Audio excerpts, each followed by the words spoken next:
Fi stampa tal-kundizzjonijiet tal-għajxin fi djar Maltin joħroġ li s-sena li għaddiet 2.4% tal-familji kienu qegħdin jgħixu f'residenzi affullati.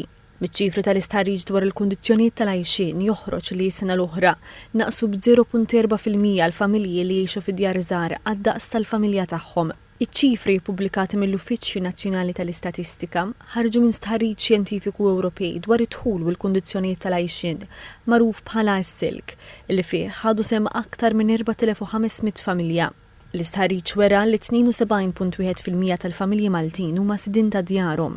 Nofs il-familji, jiġifieri kważi 110,600 familja huma sidin għal kollox ta' darhom għax la kellhom ipoteka fuq id-dar ewlenija jew ħansu lura d-dejn kollu li kellhom mal-bank. Min-naħa l-oħra kważi 49,000 huma wkoll sidin ta' darhom iżda għadhom imtaqla bil-piż tas-self mal-bank. Ħareġ ukoll li kważi 54% tal-persuni kollha li jgħixu fid-djar wieġbu li kellhom piż marġinali fl-ispejjeż sabiex ikollhom fejn joqogħdu.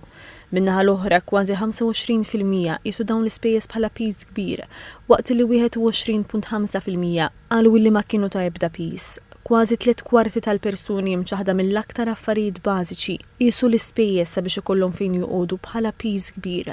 Al kontrarju, 31.6% biss tan-nies li kienu fir-riskju tal-faqar li qisu l-ispejjeż tal-akkomodazzjoni bħala piż kbir. Kważi 35% ta' dawk intervistati qalu li l-akbar sfida marbuta mal-akkomodazzjoni hija tniġġis, il-ġmied jew problemi ambjentali oħra, waqt li t-tieni l-akbar problema msemmija minn 31.3% tal-persuni hija l-istorbju mill-ġirien jew mit-triq.